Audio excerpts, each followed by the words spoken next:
Bom, obrigada, Solange, obrigada, Demilton, por assumirem o esquenta hoje. Né? A correria aqui no ITA está chegando no final de ano, está realmente pesado. Né? Então, queria agradecer a presença de todos. Né? Nosso numerinho ali está subindo, né? Estou aqui acompanhando. Agradecer ao Rodrigo, né, pela disponibilidade aí, representando a FINEP, trazendo a visão, né, de uma agência de fomento tão importante para a gente. Né? A ideia do Inova ITA é a gente permear, né, toda essa parte de inovação, conceitos e tudo mais, e estava nos faltando, né, a perna dos financiadores, né, das agências. Então, a vinda do Rodrigo foi muito oportuna nesse sentido. Então, eu queria só registrar, né, a presença do nosso reitor, também vai acompanhar a palestra. E eu acho que, no mais, é passar, né, para apresentar o Rodrigo e passar a palavra para ele. Né? A gente está todo mundo aqui ansioso pela tua apresentação, Rodrigo. E aí eu queria só reforçar, né, algumas coisas que a Solange comentou.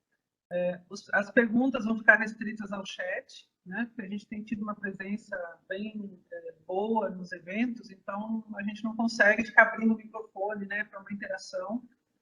A gente pede que todas as perguntas fiquem no chat e caso não dê tempo, né, também da gente discutir as perguntas, a gente passa, né, no caso hoje, passa para o Rodrigo e faz o feedback, né, para quem encaminhou a pergunta, caso ela não seja respondida.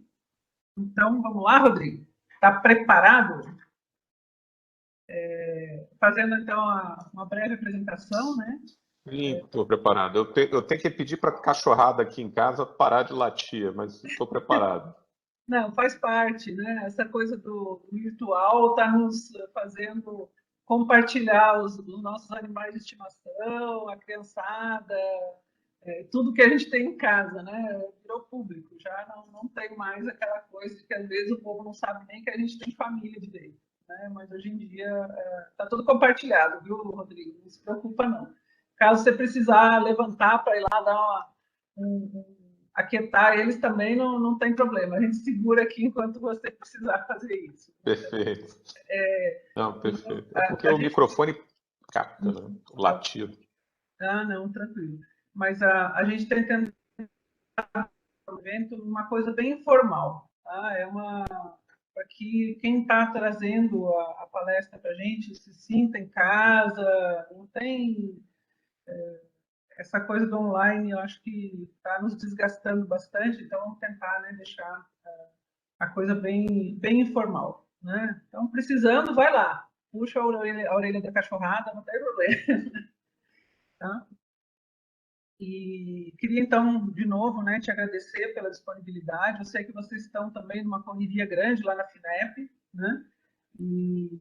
Mas não dava para a gente deixar uma agência como a FINEP de fora. Né? Então, vamos lá. O Rodrigo, né, é mestre em Engenharia de Transportes pela FOP da Federal do Rio de Janeiro, tem MBA em Finanças pelo IBMEC, é economista, é contador, então é seu parceiro aí, Ademilton, nas questões financeiras, pela UFRJ, e possui vários cursos, né, entre eles o curso superior de defesa, curso de altos estudos em políticas e estratégia e curso de logística também, né? Todos pela Escola Superior de Guerra, ou seja, né, é nosso parceiro aqui enquanto ente de defesa. Né? Está na FINEP desde 2001 e atualmente chefia o Departamento de Pesquisa Aplicada, né, responsável por toda essa parte de concessão de recursos não reembolsáveis, onde a gente acaba, né, entrando e se encaixando enquanto ICT, enquanto instituição de pesquisa. Tá? Trabalhou anteriormente como auditor em várias instituições, entre eles a KPMG, o Banco Bosano Simonsen e seguradoras também ligadas à exportação. Então, Rodrigo, sem maiores delongas, como diz o povo, passar a palavra para você, agradecer novamente, né? Dizer que depois de tudo isso vamos fazer chegar para você um certificadinho, né, da palestra aqui, da participação no nosso evento. E fica à vontade, né? O palco virtual é seu. Vamos lá. Bom, agradeço enormemente o convite. Pode deixar que eu me sinta em casa. Eu ao longo desses 20 anos de FINEP, eu tenho frequentemente ido visitar o ITA, né? A Demilton conheci ainda na FINEP, quando a Demilton trabalhava na FINEP, né? Solange, então, também eu tenho o prazer de conviver há muitos anos nesses projetos com a FINEP, é sempre um prazer revê-la. E, enfim, vou compartilhar a tela para.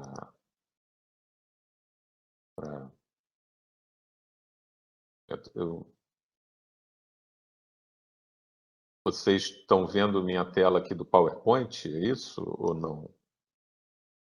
Ainda não. Você Então, precisa selecionar a janela. Você aperta o compartilhamento e aí seleciona a tua janela.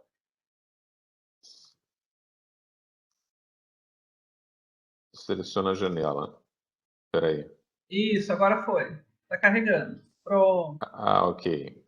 Agora você Só tem que que ampliar ela, né? no Porque modo ela... apresentação, né? Espera aí um momento. Você está com duas telas, Rodrigo? Não, eu estou com uma só, o que é pior, porque aí fica tudo meio apertadinho.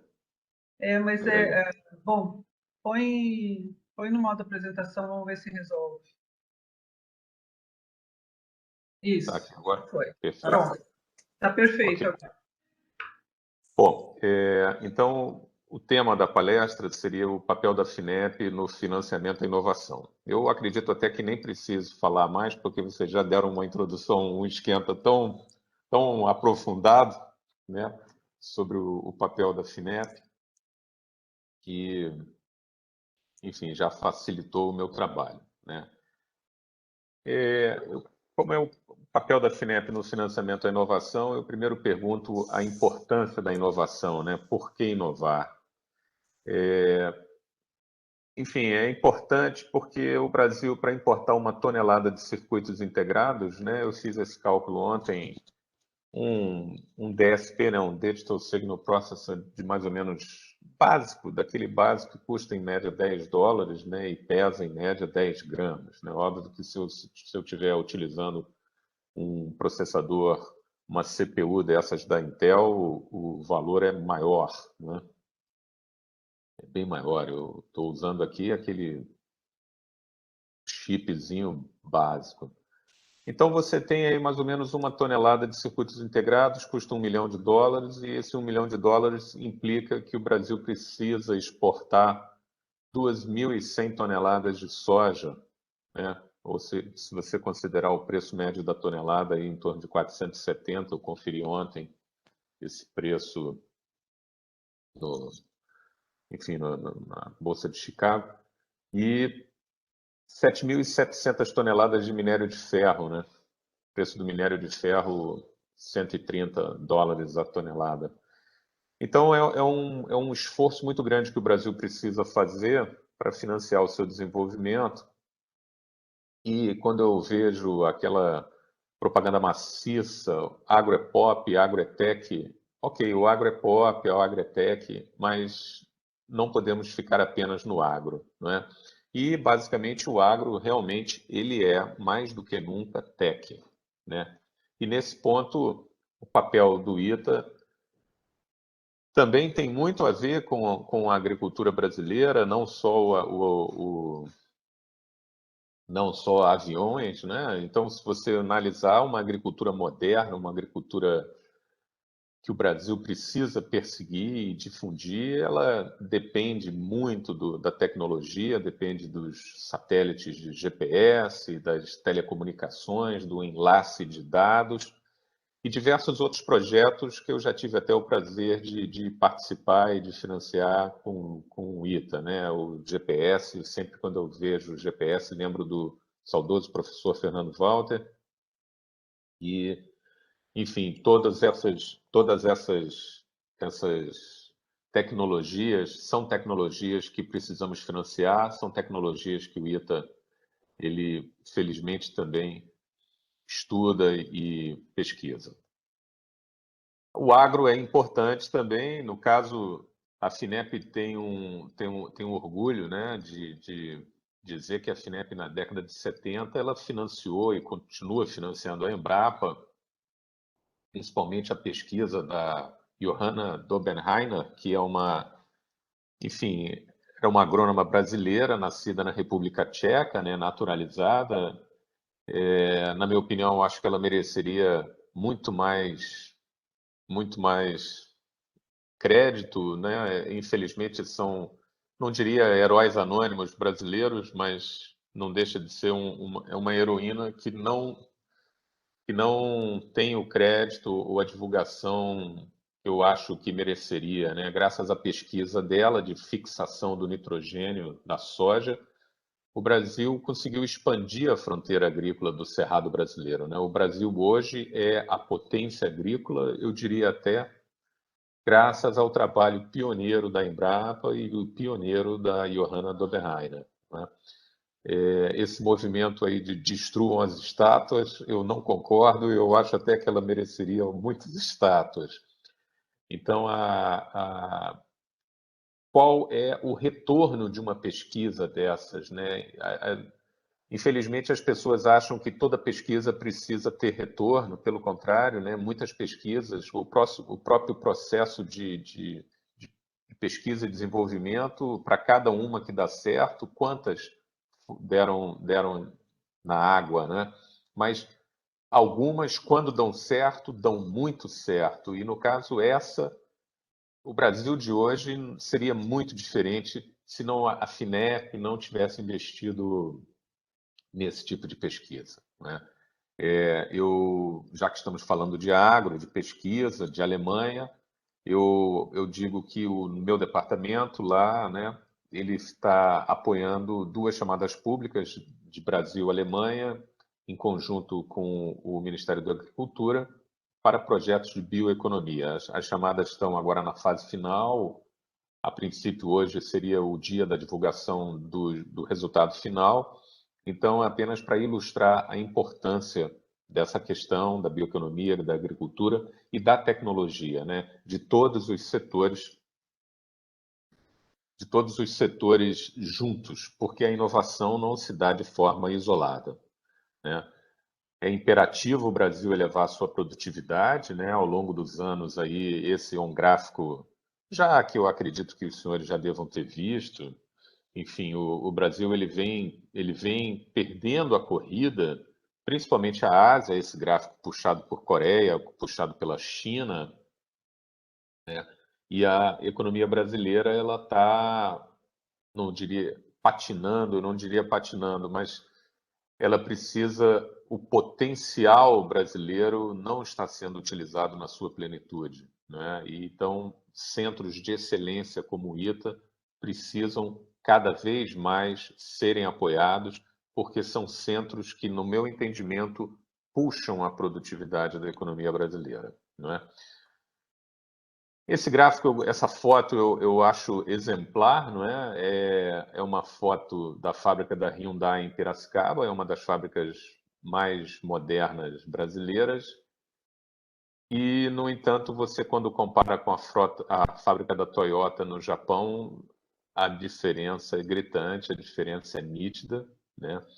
Então, eu arrisco a dizer, posso estar sendo ingênuo, mas que a fábrica do Japão é mais produtiva do que a fábrica brasileira, né?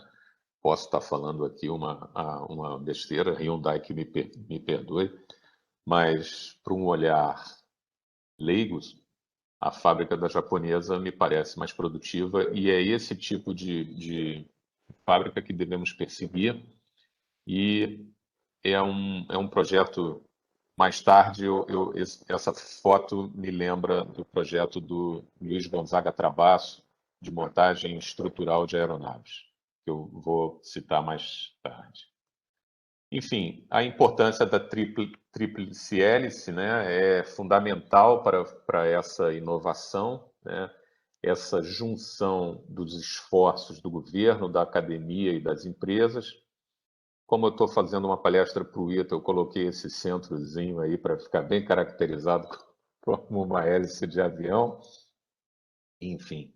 Mas essa inter-relação entre governo, academia e empresas é fundamental, não é? Porque a inovação ela nasce em um ambiente propício. E um ambiente propício ele é feito com essas três vertentes, né? Essas três pás, né? Que impulsionam aí o vento favorável.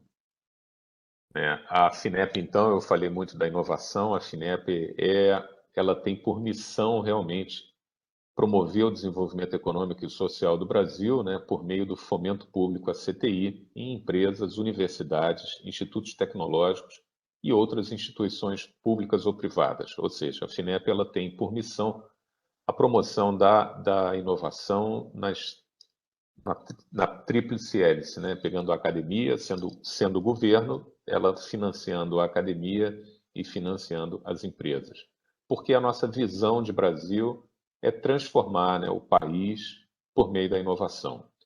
Somos um conjunto de 554 funcionários, estabelecidos em grande parte na sede no Rio de Janeiro, com escritórios em São Paulo, que é uma filial, né? Não é nem um escritório, é uma filial, e escritórios de representação em Brasília, Florianópolis, Belém e Fortaleza. Então, a FINEP é uma empresa pública ligada ao Ministério da Ciência e Tecnologia, que está aí espalhada nos principais pontos do país, apta a detectar necessidades inovativas, né, e sempre atenta e aberta para as boas ideias.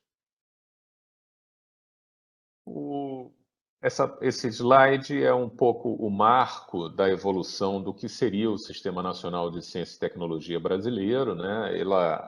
Enfim, ainda que o imperador Dom Pedro II fosse um amante da ciência, um amante das artes, graças ao esforço da poupança de Dom Pedro, o Alexandre Graham Bell desenvolveu o telefone, né? Ele teve o apoio do imperador, quer dizer, isso é uma coisa que não aparece nos livros, né? Isso apenas para evidenciar como a questão do financiamento à ciência e tecnologia ela já permeia muitos anos. Mas, historicamente, o moderno Sistema Nacional de Ciência e Tecnologia e Inovação brasileiro, ele começa em 1908, com a fundação aí do Instituto Oswaldo Cruz. Em 1916, você assiste à fundação da Academia Brasileira de Ciências, aqui no Rio de Janeiro. Em 1920, é fundada a Universidade do Brasil, atual Universidade Federal do Rio de Janeiro, onde eu tive o prazer de estudar aí economia e contabilidade, na década de 90.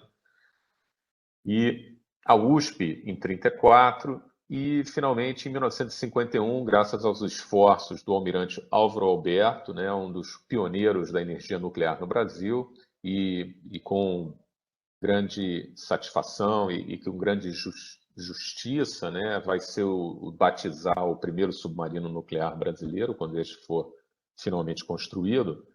Então, graças aos esforços do almirante Álvaro Alberto, o Brasil, em 1951, assiste aí à fundação do CNPq e da CAPES, não é? Cuja importância para todos que trabalham e militam neste segmento é óbvia. Né? Até o próprio reitor, né, professor Anderson, né, chefiou a CAPES recentemente, então é um exemplo de como realmente esses dois órgãos são muito importantes. Em 52, assistimos à criação do BNDES, em 60, a FAPESP. Em 64, dentro do BNDES, é criado o FUNTEC, que é o Fundo de Financiamento de Tecnologia. Em 65, também dentro do BNDES, é criado aí o Fundo de Financiamento de Estudos, Projetos e Programas, por esse decreto 55820, que se transformaria 2 anos depois na FINEP. Então, a FINEP ela surge um pouco aí como de uma costela do BNDES, em 67, através aí do Decreto-Lei 61056, a FINEP é criada. Então, hoje em dia, ela está com 54 anos de idade. E em 69, temos a criação do FNDCT, o Fundo Nacional de Desenvolvimento Científico e Tecnológico, que é a principal fonte de financiamento de todos os projetos de desenvolvimento tecnológico brasileiro, né? E, enfim, em 1980 a FAPERJ e em 85 finalmente o MCTI ele é criado. Então, os órgãos aos quais o MCTI que estão subordinados ao MCTI precedem a própria criação do Ministério, né? Então, continuando, entre 99 e 2002, temos aí a criação dos fundos setoriais. Esses fundos, eles revigoraram o FNDCT ao longo desses anos todos, desde sua criação em 69. O FNDCT ele teve diversas fontes de financiamento que variaram muito ao longo do tempo, né? Principalmente a partir dos anos 80, naquele cenário crítico de crise da dívida. Os recursos do FNDCT diminuíram bastante e, a partir de 1999, com a criação dos fundos setoriais, temos um revigoramento, né, do FNDCT que permitiu, ao longo aí do início dos anos 2000 e da década de 2010, grande parte dos investimentos que fizemos no ITA e do qual os senhores tanto se orgulharam aí no início do Esquenta, né, e que alguns exemplos eu vou mostrar. Em 2004, temos aí a Lei da Inovação, é outro marco também do Sistema Nacional de Ciência e Tecnologia. Em 2005, a Lei do Bem. Então, como essa palestra vai ficar disponível, né, esses númerozinhos da lei, 10.973, 11.196, para quem não está muito a par, enfim, eles vão ficar disponíveis, né, para quem quiser estudar mais a fundo. E, ao longo desses anos, de 2005, 2007, 2008, nós assistimos aí uma sequência de políticas públicas, né, de financiamento à inovação, algumas melhor sucedidas, outras nem tanto, né? O exemplo de 2014, Programa Nacional de Plataformas do Conhecimento, foi uma iniciativa que nasceu e morreu muito rapidamente, mas, de qualquer forma, é digna de nota, porque, enfim, alguns problemas e algumas soluções que são feitas nessas políticas, né, vemos recorrentemente aparecerem, né? Por quê? Porque os problemas permanecem sem solução, continuam sendo desafios que o Brasil precisa enfrentar, né, e precisa superar. Em 2015, a Constituição Federal, no artigo número 85, ela é modificada a emenda complementar número 85 modifica a Constituição, introduzindo o conceito de inovação no artigo. Eu estou com o artigo 142 na cabeça, mas ele não é o 142. E, em 2016, temos o novo marco legal de CTI, que também favorece o investimento em inovação por parte das empresas. É a Lei 13.243, posteriormente regulamentada pelo Decreto 9282/2018. E, finalmente, encerrando essa longa sequência, a Lei Complementar 177 de 2021, recente, ela veda o contingenciamento dos recursos do FNDCT. Isso, então, é um grande alento, porque o FNDCT é um fundo bilionário que ele estava extremamente contingenciado por questões de superávit primário e todas aquelas questões da economia brasileira que nós já sabemos, né? Então, a partir da aprovação desta lei complementar, espera-se, vislumbra-se que novos tempos surjam no financiamento da ciência e tecnologia brasileira.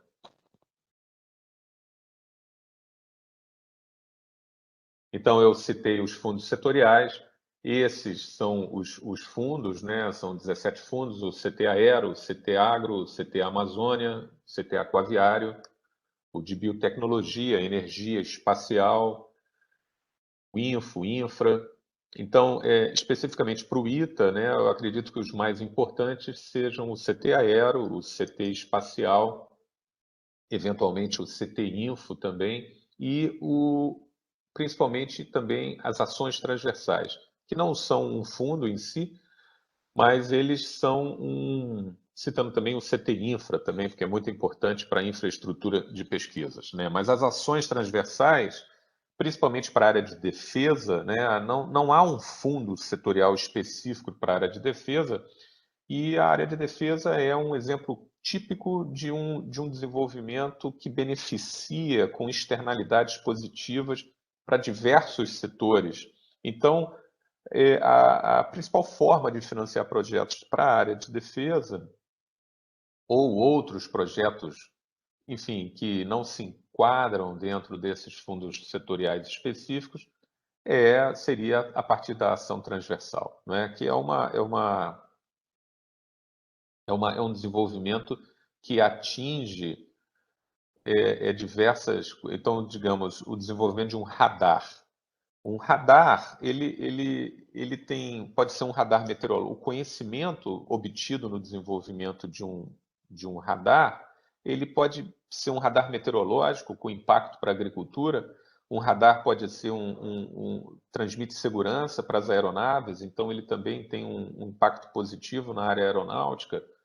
Você pode ter um radar, enfim, o radar meteorológico ele também permite marés, então uma navegação mais segura, né? Digamos, tempestades e outras coisas. Então você tem aí seria o que? Um aquaviário, né? Quer dizer, é um desenvolvimento que beneficia diversos setores.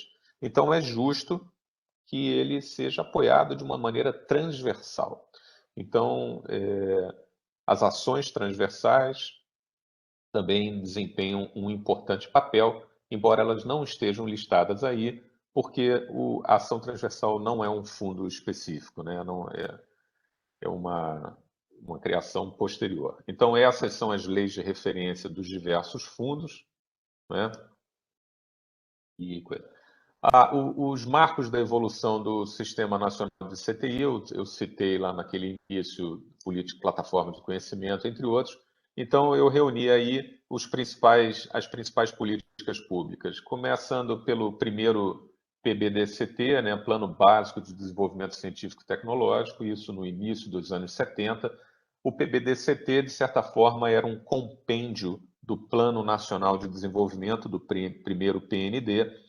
Temos, então, o segundo Plano Nacional de Desenvolvimento, de 75 a 79, que todo mundo que estudou economia na UFRJ ou em qualquer faculdade sempre é citado nas aulas de história, né? O segundo PND talvez seja o Plano Nacional de Desenvolvimento mais marcante, o plano em que realmente você teve o start da energia nuclear no Brasil e diversas outras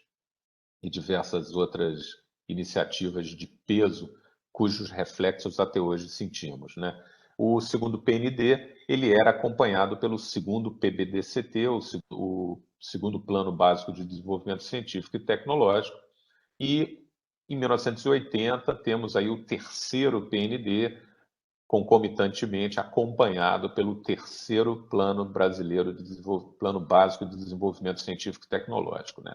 Essa nomenclatura mudou um pouco, então aí já no final dos anos 80, isso já muda para PADCT, né, Programa de Apoio ao Desenvolvimento Científico e Tecnológico. Então, já nos anos 2000, ele muda a nomenclatura para Plano de Ação em Ciência, Tecnologia e Inovação, o PACT. E, finalmente, mais recentemente, é criado realmente o conceito de Estratégia Nacional de Ciência, Tecnologia e Inovação. Então, temos aí a Estratégia Nacional de Ciência, Tecnologia e Inovação para o período 2012 a 2015. Ela é revista para o período 2016 a 2019 e, atualmente, em vigor é a Estratégia Nacional de Ciência, Tecnologia e Inovação para 2016 e 2022, que é esse livrinho que está aí em azul claro. Óbvio que a Estratégia Nacional de Inovação, ela não, assim como o Plano Nacional de Desenvolvimento, né, o PABDCT, primeiro PABDCT, ele estava acompanhado do primeiro PND e assim sucessivamente. a nossa estratégia nacional de ciência, tecnologia e inovação, ela não funciona isoladamente, né? Ela está aí apoiada aí por uma estratégia nacional de defesa, por uma estratégia nacional de propriedade intelectual, sempre dentro do arcabouço legal do novo marco legal de ciência, tecnologia e inovação, né? Então, esse desenvolvimento todo, né, a ciência e tecnologia brasileira, elas têm que sempre andar par e passo com o resto das outras estratégias, porque, afinal de contas, quando não se sabe onde quer chegar, todos os caminhos estão errados, né? Então, a questão da estratégia, desse planejamento é fundamental, né, para que a gente saiba onde se quer chegar, né? Na faculdade brincavam, né, que o economista era como Cristóvão Colombo, né, que quando sai não sabe para onde está indo e quando chega não sabe onde está, né? E isso é o que a gente precisa evitar, né? O Brasil ele precisa realmente correr atrás, né, do tempo perdido, como eu mostrei naquele slide do precisamos recuperar a produtividade, né? A dinâmica da evolução cada vez mais se acelera e o Brasil é um país que, pelo seu tamanho, pela sua posição e pela sua riqueza, ele precisa ter uma voz muito mais ativa, não é? E eu entendo que o trabalho que o ITA faz contribui sobremaneira para que a gente consiga ter realmente uma posição mais ativa neste país. Eu recomendo ainda a leitura da portaria MCTI 5109, de 16 de agosto de 2021, extremamente recente, né? Então, ela também direciona, de certa forma, ela condensa outras portarias e outras estratégias e outros temas que já estão em vigor há bastante tempo, né? Então, clarificando que o desenvolvimento ele precisa estar ligado a tecnologias estratégicas, tecnologias habilitadoras de produção, tecnologias para desenvolvimento sustentável, para qualidade de vida e, finalmente, para a promoção e popularização da divulgação da ciência, da tecnologia e da inovação. Então, eu recomendo a leitura, né, de quem está vendo essa palestra, tanto da Estratégia Nacional de Ciência, Tecnologia e Inovação, quanto mais recentemente dessa portaria, para ter uma ideia das áreas que a FINEP persegue e pretende atuar e financiar, né? Porque a integração entre todas essas agências, elas precisam ser feitas, né? Então, como eu falei, a CNPq, CAPES, FINEP, elas precisam atuar em conjunto para que a estratégia seja melhor alcançada. Então, o que é necessário para a inovação ocorrer, né? A inovação, para ocorrer, ela precisa de recursos humanos qualificados, né? É aquela fábula da semente, né? Você não pode jogar uma semente num terreno árido, né? Porque ela não vai florescer, né? Então, o desenvolvimento de uma tecnologia, ela precisa das condições básicas para acontecer, e a condição básica são recursos humanos qualificados, né? Então, o recurso humano qualificado, como eu disse, é para uma parceria com o CNPq, com a CAPES, né, dentro de uma estratégia nacional, como eu mencionei antes.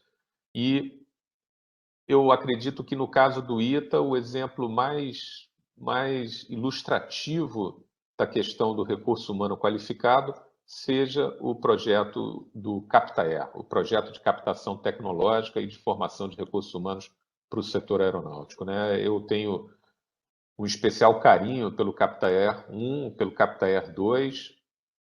São projetos em que no CaptaAir 1 a FINEP apoiou com 5 milhões e 500, no CaptaAir 2 apoiou com 6 milhões e 500, né? Isso entre 2005 e 2009, e o CaptaAir 2 de 2009 até 2020, o CaptaAir 2 até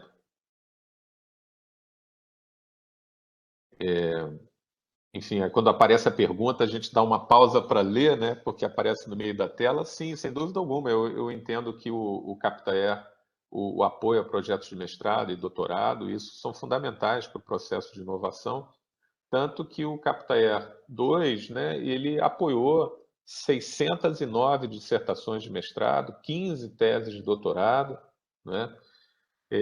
Então, ele 35 dissertações de mestrado, 140 publicações científicas.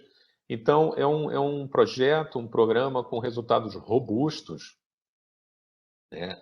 E além de ter deixado um legado de infraestrutura, né, com a implantação dos laboratórios de aeronave virtual, dos sistemas aeronáuticos e modernização dos laboratórios de estruturas aeroespaciais, de engenharia aeronáutica e de combustão, porque são laboratórios que precisam de uma modernização constante, né? O brasileiro, de uma maneira geral, ele tem aquela ideia de que constrói um negócio e aquilo, agora esse problema foi resolvido e não faz a manutenção daquilo, né? Então, felizmente, o que acabamos vendo são pontes caindo e outras coisas. Por quê? Porque constrói-se e esquece, acha que aquilo ali já está resolvido. Não, é um aprimoramento contínuo, é uma atenção contínua. Então, esse projeto Capitaer, que eu espero que o Capitaer 3 seja aprovado e seja imediatamente posto em marcha, né? O alcance voo, é importante. Eu sou realmente um fã do projeto Capitaer e espero que ele tenha o 3, o 4 e assim sucessivamente. Outra peça-chave para a inovação ocorrer, além da formação de recursos humanos, seria a infraestrutura de pesquisa, como eu mencionei há pouco também, né, que o Capitaer deixou um legado de novos laboratórios, né? Então, a infraestrutura de pesquisa é muito importante, porque você não...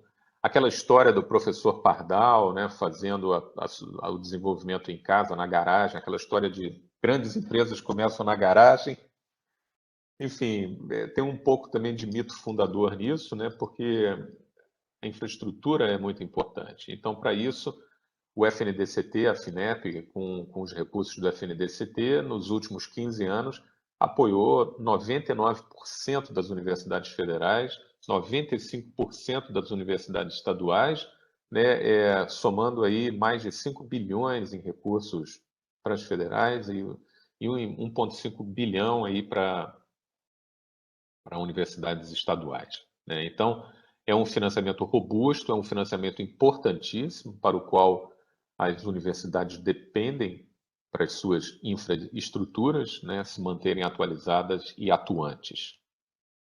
Outro exemplo muito bonito do apoio à infraestrutura é a construção do laboratório Sirius, né, a maior e mais complexa infraestrutura de geração de luz síncroton do hemisfério sul, né? Então, esse é o tipo de pesquisa que permite a pesquisa de materiais sintéticos e biológicos, com benefícios aí para todas as áreas do conhecimento. Outros exemplos de infraestrutura importantes, o INPA, ou Torre Alta de Observação da Amazônia, também é outro exemplo de apoio conjunto do governo brasileiro com o governo alemão. Esse especificamente é um projeto que está lá no departamento em que eu chefio. É a maior torre de pesquisa do mundo, 325 metros de altura, coleta de dados sobre as manifestações atmosféricas, né?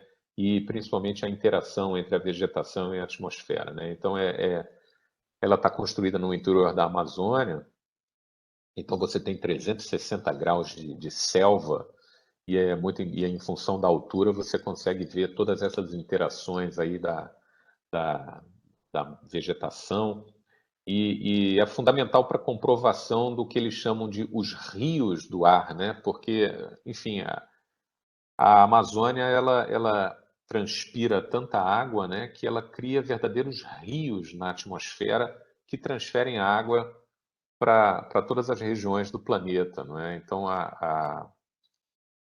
essa dinâmica dos fluidos, que aliás é um dos laboratórios que uma vez eu fui no ITA e gostei muito, né? Esses estudos de como a gente faz os estudos dos fluidos. No caso, era um projeto até do Capitaer também, em que você estudava como era a pessoa tossindo numa aeronave da Embraer, como aquela tossida dela ficava circunscrita à cadeira da própria pessoa que estava tossindo, em função do posicionamento dos dutos de ar e tal. Então, isso é tecnologia pura aplicada, né? E, mais uma vez, um exemplo de como um desenvolvimento contribui para um outro setor. Temos aí também como infraestrutura outro exemplo, o supercomputador Santos Dumont, que, enfim, como é um supercomputador, ele precisa estar sempre sendo atualizado para se manter na fronteira, né? Então, corroborando aquilo que eu disse, né, de que a gente não basta comprar e esquecer, não, tem que comprar e continuar atualizando para que ele se mantenha útil e necessário, né? Outros dois exemplos muito bonitos de infraestrutura é o Lab Oceano na COP UFRJ e o tanque de provas numérico na USP, ambos fundamentais para o desenvolvimento de estruturas marítimas, né? Seja plataformas, seja navios. O Brasil é fundamental revigorar a sua marinha mercante, a sua marinha de guerra, né? Precisamos ter embarcações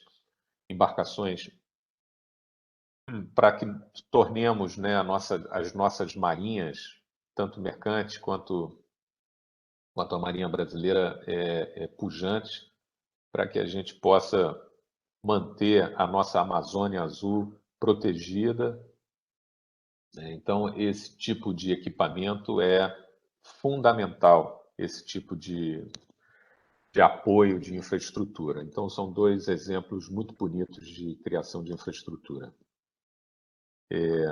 Temos aí, finalmente, o Centro de Referência em Farmacologia Pré-Clínica, né, da Fundação CERT, né, e estudos de farmacodinâmica, toxologia, né? Eu acho que em um evento como pandemia, como estamos vivendo, esse tipo de infraestrutura se mostra fundamental, né, de fundamental importância, e é um tipo de infraestrutura e de conhecimento que não se obtém de uma hora para outra, né? Cimatec também com supercomputação. Outra perna do que é necessário para a inovação ocorrer é a interação entre os atores do sistema. E esse é talvez um dos papéis muito interessantes da FINEP, na medida em que a FINEP ela atua tanto com as universidades, tanto com as empresas, né, tanto com os institutos de pesquisa. Nós estamos no meio aí de todos esses atores principais, podendo fazer a ponte, podendo fazer essa interação. Então, eu cito como exemplo, mais uma vez, o professor Fernando Walter. Eu tive o prazer de conhecê-lo há muitos anos atrás, né? Ele faleceu em 2013.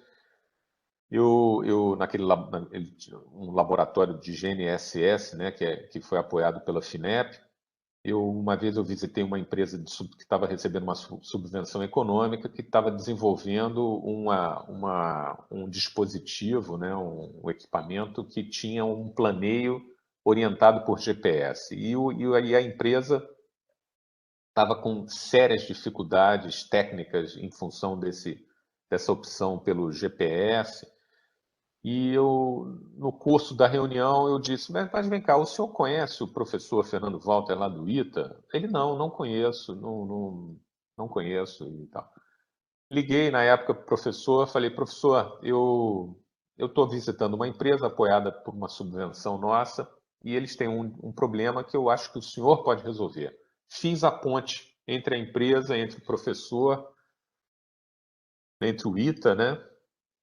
Anos depois, o dono da empresa me liga e fala: pô, Rodrigo, eu queria te agradecer. Aquela ponte que você fez com o professor nos economizou 2 anos de pesquisa. Então, isso é fundamental, essa interação. Quer dizer, é uma coisa que não custou nada para o Brasil, no sentido em que não foi um recurso adicional, é simplesmente fazer a ponte entre quem demanda e quem tem o conhecimento E essa fluidez precisa ocorrer cada vez mais de forma até institucional, muito mais do que pessoal. Então, é por isso que eu estou aqui, né, com muito prazer, fazendo essa apresentação, para que todas as pessoas tenham conhecimento dos projetos e, infelizmente, não ocorre da maneira que deveria de fato, né? Mas este é o papel da área em que eu trabalho, né? A área de pesquisa e desenvolvimento, a PDT, né? Eu trabalho na área de pesquisa aplicada e desenvolvimento tecnológico, nosso departamento. Ela teve origem na antiga área de institutos tecnológicos de pesquisa, que posteriormente mudou o nome para institutos tecnológicos, né?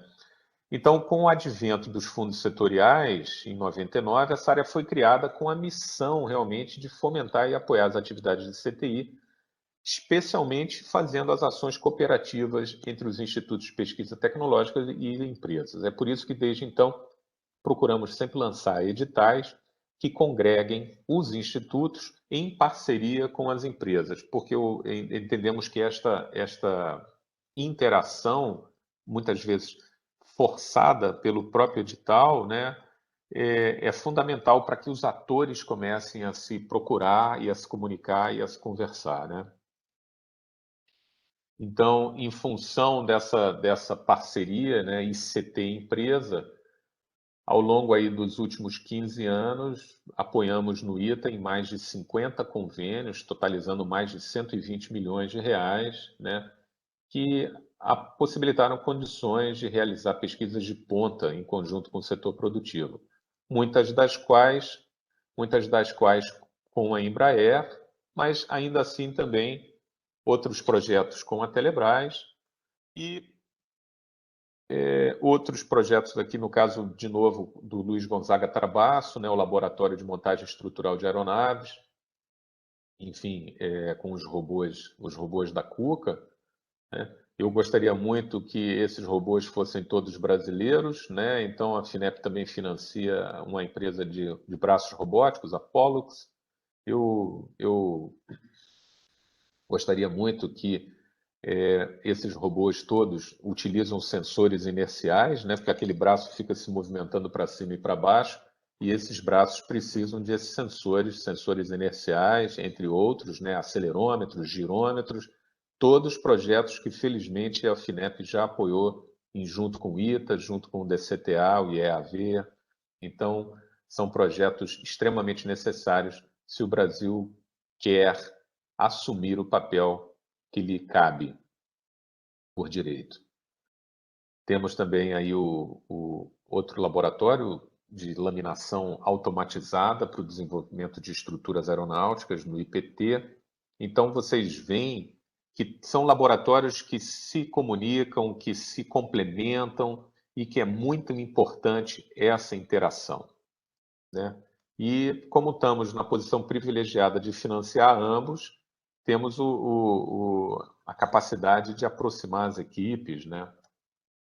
Outro exemplo muito bonito é o da turbina aeronáutica de pequena potência, inicialmente apoiado pela FINEP com a empresa TGM, posteriormente esse desenvolvimento foi assumido pela Aero Concepts, né? Então é um projeto também que eu considero muito bonito, eu considero um projeto estratégico brasileiro e, enfim, esse desenvolvimento aí desse turbo-reator para aeronaves não tripuladas, eventualmente também a, a rota de desenvolvimento é enorme, né? Isso permite aí uma autonomia brasileira muito grande. Então é um projeto bonito, é um projeto que precisa continuar sendo continuamente apoiado. E eu citei o laboratório de sistemas inerciais, né, na hora que eu falei dos robôs. Esse também é um projeto muito importante, muito interessante, que foi financiado pela FINEP com apoio com recursos da FNDCT, junto ao IEAV e o DCTA. Temos aí outros exemplos de projetos estratégicos, o míssil Adarter, também que financiado com recursos da FNDCT, em conjunto com as empresas Opto, Adbras e Mectron. Infelizmente, exceto pela Avibraz, a Opto, agora, enfim, e a Mectron também, né, passaram aquelas dificuldades. Temos o desenvolvimento do satélite sino-brasileiro, o Cibers, junto com a China, né? A China, quando assinou esse convênio em 88 junto com o Brasil, ela estava muito atrás de nós. Hoje em dia, a China está muito mais avançada, né? Então, isso apenas evidencia como a gente precisa realmente correr, porque os chineses são um exemplo clássico de como eles queimaram etapas, como correram quando você sabe onde quer chegar, né? Continuando aí nesse quebra-cabeça, o que é necessário para a inovação ocorrer são ambientes de inovação, né? Você tem a infraestrutura, você tem os recursos humanos, é necessário o ambiente. Então, para isso, lá a FINEP, especificamente nossa área de atuação, temos também orgulho em dizer que apoiamos parques, somos um dos maiores apoiadores de parques tecnológicos e de incubadoras do Brasil. Nos últimos 15 anos, apoiamos aí mais de 24 parques em 13 estados da unidade da federação, mais de 90 incubadoras apoiadas aí em 21 unidades da federação. Então, exemplos de parques tecnológicos apoiados, temos aí o Parque Tecnológico de São José dos Campos, muito perto de vocês, né? Aliás, faz bastante tempo, aí em função da pandemia, deve ser uns 2 anos que eu não vou no Parque Tecnológico de São José dos Campos e para me orgulha cada vez que eu vou, ele está cada vez maior, cada vez mais pujante, cada vez mais atuante. Então, realmente é importante. Temos a Tecnopuc no Rio Grande do Sul, o Porto Digital em Recife, enfim, o Parque Tecnológico de Uberaba, a própria Fundação CERT, o Parque de Software de Curitiba. Então, Parque Científico e Tecnológico da Unicamp, né? Temos o Parque Tecnológico do FRJ. Então, são parques importantes, são parques que aumentam aí o desenvolvimento científico e tecnológico. Então, são 4 exemplos aí, o Tecnopuc, o Parque Tecnológico São José dos Campos, aqui no canto esquerdo, que vocês aí no ITA e em São José dos Campos têm mais afinidade, né, e maior conhecimento. O que é necessário ainda para a inovação ocorrer é o financiamento a empresas inovadoras, não é? Então, a nossa área, a Diretoria de Desenvolvimento Científico e Tecnológico, ela também apoia o programa Centelha, que é para estimular a criação de empreendimentos inovadores, né? E disseminar a cultura do empreendedorismo, né? Eu estudei na UFRJ na década de 90, né? E eu noto claramente que os currículos naquela época, né, eram formatados para uma época de um Brasil em que precisava formar mão de obra para trabalhar em estatal, né, ou trabalhar em multinacional, quando hoje em dia você precisa adaptar os currículos das universidades para o empreendedorismo, não é? Então, realmente, o Brasil vai crescer quando ele fomentar essa cultura empreendedora, não é?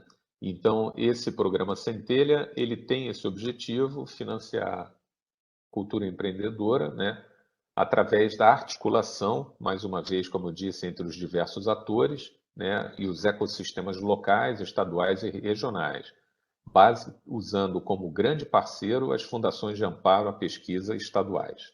Então, o nosso objetivo é gerar empresas, é gerar inovações, e formar a cultura e fortalecer o ecossistema empreendedor. Então, esse é um projeto muito interessante da FINEP também.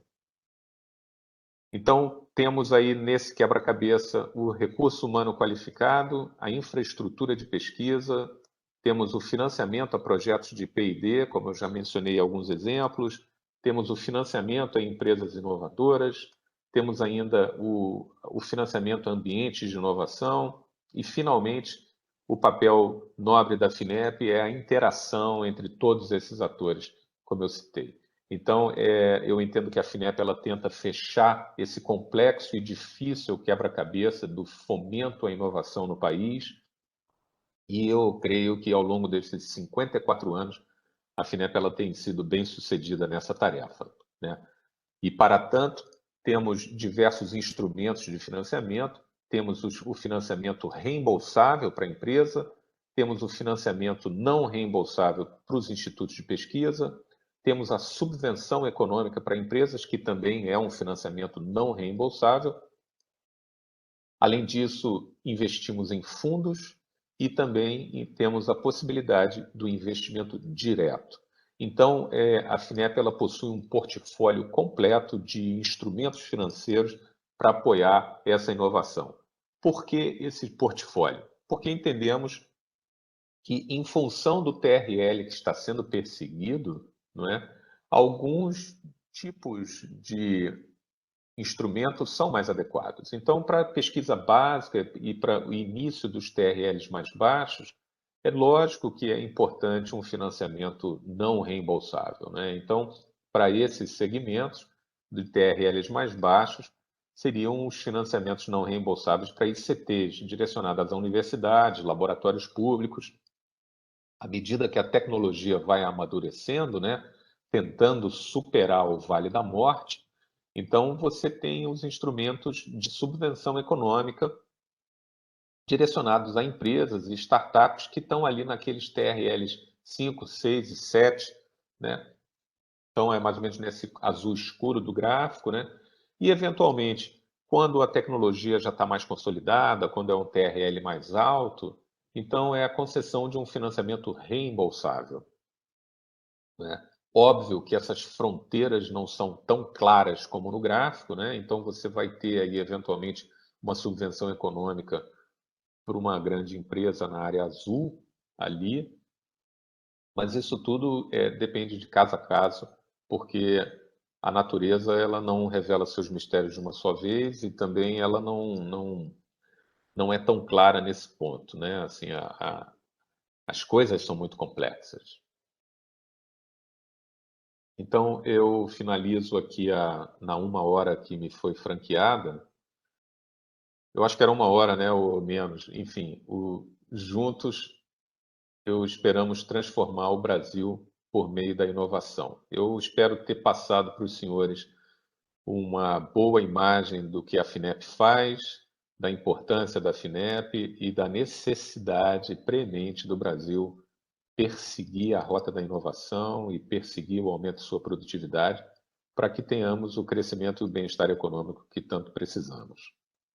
Então, eu finalizo aqui minha apresentação, agradecendo aí a todos a paciência.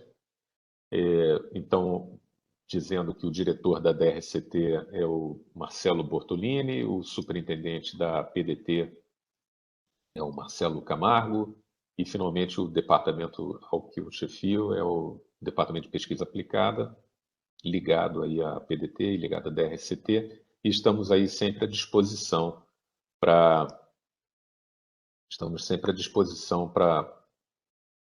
atender as dúvidas dos senhores e escutar as propostas, enfim, as ideias. Deixa eu ver aqui como é que eu volto aqui para cancelar minha tela aqui. Tem uma opção de parar compartilhamento se você levar o mouse lá em cima, Rodrigo. Queria te agradecer, Rodrigo, e passar a palavra para o nosso reitor, depois retorna para mim e a gente faz as perguntas do chat. Então, professor Anderson, a palavra é com você. Mas, Rodrigo, você fechou teu vídeo. Agora eu voltei. Agora eu voltei. Professor Anderson. Eu queria parabenizar o Rodrigo pela excelente palestra, né, com dados assim bem precisos e com detalhes, né, mostrando assim o conhecimento que você tem do setor aeronáutico, de espaço e de defesa, né, que boa parte dele é sediado aqui em São José dos Campos, tanto envolvendo ITA, DCTA, com todos os institutos, né, IAE, IAV e demais, Embraer, envolvendo o Parque Tecnológico e o INPE. Né? E em todos eles a presença da FINEP é expressiva. Claro que o ITA tem recursos de outras agências de fomento, mas assim a FINEP é de longe a principal, principalmente na questão da infraestrutura dos laboratórios. E assim, a gente tem uma foto nossa que a gente apresenta nas palestras, onde a gente mostra o ITA em 2004 e o ITA em 2018. Foi um trabalho que foi feito, né? E mostrando, assim, como que a infraestrutura do ITA foi alterada pela FINEP, né, em vários laboratórios, inclusive a construção deles, né? A construção da nova sede do Centro de Competência em Manufatura, a construção do laboratório de plasmas e processos, né? A construção do laboratório de bioengenharia, todos eles com forte presença não só da infraestrutura, como do parque de pesquisas também. Lembrar que a expansão do ITA, né, que deu acesso a muitos jovens ao ensino superior, ela foi viabilizada por meio da FINEP. Os projetos Dobra ITA e Expanita, quase 20 milhões de reais, foram todos eles financiados. E a renovação do ensino de engenharia veio também por meio desses projetos. Inclusive, eu coordenei o Expanita, que era um projeto de 14 milhões, onde a gente fez aí uma revolução no ensino do ITA e salvou o ITA do atraso. O ensino do ITA estava caminhando para um modelo atrasado, e a gente fez mais ou menos o que o Barroso fez lá no IME, de dar uma repaginada na escola, a gente fez aqui por meio do Hispanita. E assim, estou te agradecendo isso aí, e muito é você, Rodrigo. Você que cuida dessa questão de defesa, que tem assim, tido essa visão e essa possibilidade de fazer essas coisas. Ontem, o Dr. Mendonça, que é o criador do ímpeto, com 97 anos, convidou a gente para um jantar lá no castelo dele. Tem um castelinho aqui bonitinho assim, né? Tava o Potiguara, o diretor do INPE, e eu tava lá, né? Então, assim, e a gente tava lembrando assim, né? Como que esses setores aí, eles fazem diferença em São José dos Campos e no país. E também a FINEP, ela tem um papel importantíssimo na Embraer também. Eu estava lá em Bruxelas, lá acho que em 2017, com o presidente da FINEP, e ele falando lá no parlamento lá europeu, dizendo assim que como a FINEP investiu no ITA e o ITA por meio da formação de recursos humanos, né? E hoje, se a Embraer tem 5 mil engenheiros, metade disso ela agradeça ao Capitaer 1 e 2, porque eles passaram aqui pelo PE, que é o Programa de Especialização em Engenharia, onde a Embraer paga as bolsas dos alunos, mas quem faz toda a infraestrutura é a FINEP. Então, se a Embraer hoje ela é capacitada tecnologicamente, ela tem seus engenheiros atualizados. E ontem eu estava falando isso lá para o Potiguara, que é nosso diretor de CTA, e para o Mendonça, né? O Mendonça perguntou para mim, os alunos do ITA estão na Embraer? E eu falei, olha, só no KC390 nós colocamos 125 mestres lá dentro desse projeto. No E1 e falando, que eu tenho de cabeça que eu dou muita palestra, né? Fui colocando assim. E aí, assim, até o Brigadeiro Potiguara falou, olha, realmente é impressionante.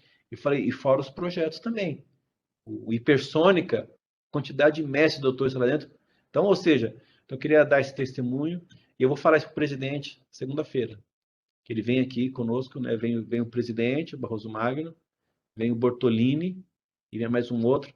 Eles vêm na segunda e vai ter um jantar aqui com eles. E a terça, o presidente Barroso Magno vai dar palestra aqui de abertura do Simpósio de Defesa. E à tarde ele visita o CCM. E de manhã ele visita o Centro Espacial do ITA, que também o Itasat 2 é financiado pela FINEP. Exato. Então, ou seja, eu não consigo imaginar um mundo sem FINEP. O mundo até eu consigo, mas um Brasil sem FINEP eu não consigo. E eu não consigo imaginar o ITA sem FINEP, nem o DCTA, nem o setor espacial de defesa aeronáutica. Então, parabéns, obrigado pela palestra. Eu vou ter que sair agora que eu tenho um almoço, mas eu queria dar esse testemunho e agradecer a você, Rodrigo, que você faz a diferença aí, né, nesses projetos aí. Bom final de semana a todos aí. Obrigado. Obrigado a todos. Obrigada, reitor. Bom, Rodrigo, a gente está com a hora avançada, mas tem uma pergunta do chat que eu queria te passar, porque eu acho que é de interesse de todo mundo, se você puder responder. Ademilton, você podia fazer? Sim, temos uma pergunta bem interessante aqui e vai de encontro justamente a essa oscilação do financiamento na pesquisa, né? E que acaba gerando uma descontinuidade. Então, temos aqui um participante que pergunta, né? A pesquisa e desenvolvimento não tem calendário. Existe previsão da FINEP passar a ter um fluxo contínuo com relação a esses investimentos? Bom, como eu disse no início da palestra, né, a aprovação aí do projeto de lei 177 de 2021, que descontingencia os recursos do FNDCT, pode ser um divisor de águas nesse sentido, né? Porque o FNDCT ele ficava muito, os recursos dele, apesar de ser um fundo com muito recurso, a liberação dos recursos ficava um pouco ao sabor dos ventos do Ministério da Economia, né? Então, a aprovação do projeto de lei, da Lei Complementar 177, né, oriundo do projeto de lei 135, ele pode ser um divisor de águas e fornecer essa perenidade e essa estabilidade no fornecimento de recursos. Sem dúvida alguma, é muito ruim o pinga-pinga, né? Essa coisa que tem caracterizado o investimento em ciência e tecnologia aí ao longo dos últimos anos, né? Porque ficamos no que o Brasil se acostumou a ter esses voos de galinha, né? Saltos que depois não alcançam o voo e caem, e aí o que você investiu acaba sendo perdido porque você desestimula a equipe, né? A gente consegue tentar reverter o que vocês no ITA devem ter visto muito, né, de brilhantes engenheiros acabando indo trabalhar no mercado financeiro ou outras coisas, né? Quanto do investimento foi perdido quando você tem um engenheiro extremamente capacitado na área aeronáutica, na área espacial, indo trabalhar no mercado financeiro? Então, isso é fundamental, esse investimento perene, e muitas vezes não é apenas uma questão de dinheiro, muitas vezes é uma questão também da satisfação pessoal, né? Porque a pessoa, quando estuda, ela estuda porque gosta daquele assunto, não é? Mas se você não está numa pesquisa, a pesquisa não tem dinheiro, a coisa realmente você sai. Então, quando o professor Anderson ele elogia a FINEP, isso é um tremendo incentivo na satisfação pessoal, né? É o que me orgulha a tanto trabalhar na FINEP há 20 anos. Realmente é essa possibilidade de fazer diferença, essa possibilidade de contribuir aí para o crescimento do país. Isso é algo que não tem preço, né? Para parafrasear aquela propaganda do Mastercard, né? Não tem preço. Isso realmente naquela pirâmide de Maslow, né? Você está ali no topo superior ali da satisfação pessoal, né? Então, em resposta, eu espero que não. Eu espero que esses voos de galinha sejam do passado, né? Eu espero que esse orçamento agora permita um fluxo contínuo e robusto de recursos. Legal, Rodrigo. E assim, tem um professor nosso que registrou um pedido aqui no chat, né? E eu queria só registrar o pedido. A gente já tem a intenção de direcionar isso formalmente à FINEP, mas é a questão dos CNPJs, né? Nós aqui, enquanto ICTs, estamos subordinados ao Comando Aeronáutica e, em algumas chamadas, estamos restritos a submeter um único projeto por conta do CNPJ ser único e considerado CNPJ do Comaer. Então, antes isso era repartido, né? O CNPJ do ITA era entendido como do ITA, do IAE, do IAB, agora é entendido como um único CNPJ. Então, mas isso é só um registro mesmo, né? Para a gente retomar esse assunto. Não é nem a pertinência da gente discutir isso aqui com você. Na realidade, eu citei na palestra, né, aquela chamada Brasil-Alemanha. Uhum. Ela efetivamente, o primeiro edital, né, ele tinha essa restrição do CNPJ e várias instituições reclamaram conosco e realmente vimos que essa restrição era muito impeditiva e reratificamos o edital liberando esse tipo de restrição. Então, eu entendo que esse entendimento da questão do CNPJ já começa a ser compreendido na FINEP, mas óbvio que é sempre importante até aproveitar a visita do presidente da FINEP para reforçar essa questão, né, que não é nosso intuito de maneira alguma atrapalhar e atravancar o recebimento de boas propostas. por uma questão burocrática como essa do CNPJ. Nossa, perfeito. Bom, Rodrigo, acho que você mostrou que conhece o ITA, às vezes, mais do que nós, né? Você conhece histórias que a gente desconhece. Com certeza isso deve permear as ECTs do DCTA, o próprio DCTA e, claro, outras instituições brasileiras também, mostrando toda a dedicação aí a todo o trabalho junto à FINEP, junto ao financiamento da inovação e tudo mais. Então, assim, agradecer muito a palestra, foi muito legal, muito interessante. Eu já estou fazendo um copia-cola aqui, porque eu gostei muito da forma como você apresentou essa coisa de RH, ambiente de inovação, todas essas questões que envolvem a inovação, e já vou botar o ITA nesse mapa aí, né? Fazer um mapa do ITA em função dessa tua visão de inovação. Eu aceito essa fotografia que o Anderson disse, da importância da FINEP, isso aí é importante, eu preciso introduzir na minha próxima. A gente encaminha para você, com certeza. Ficou muito bom o levantamento que foi feito e mostra assim, a ampliação da capacidade de pesquisa do ITA e o investimento, né, o resultado do investimento da FINEP. A gente vai direcionar para você, sim, os slides, pode deixar. Tá? Mas te agradeço novamente a disponibilidade de estar aqui com a gente hoje e o apoio todo, né, que você tem dado aqui e agradeço em nome do ITA, né, que é o que me cabe, esse apoio, esse companheirismo, vamos dizer assim, essa cooperação da FINEP com a gente e reforço as palavras do Anderson, né? Não é da FINEP com a gente, é sua com a gente, pelo conhecimento e como eu comentei, pelo compartilhamento aí das coisas todas, né, das informações, do acesso à própria FINEP, que você permite a gente na questão de dúvidas e esclarecimentos e tudo, e os puxões de orelha do lado de lá também, que você traz para a gente, de vez em quando, né? Obrigado. Mas, com certeza, a gente está crescendo muito com o apoio da FINEP, sempre contando com o apoio de vocês lá. Então, obrigado. Então, eu agradeço enormemente a oportunidade e me coloco sempre à disposição a todos. Agradeço a professora Maria Ângela, agradeço muito a Solange, agradeço a Ademilton também pela organização e a todos os demais pela paciência e pela presença aqui na coisa. Muito obrigado. Eu vou me despedir aqui. Até logo. Tá joia. Obrigada, Rodrigo.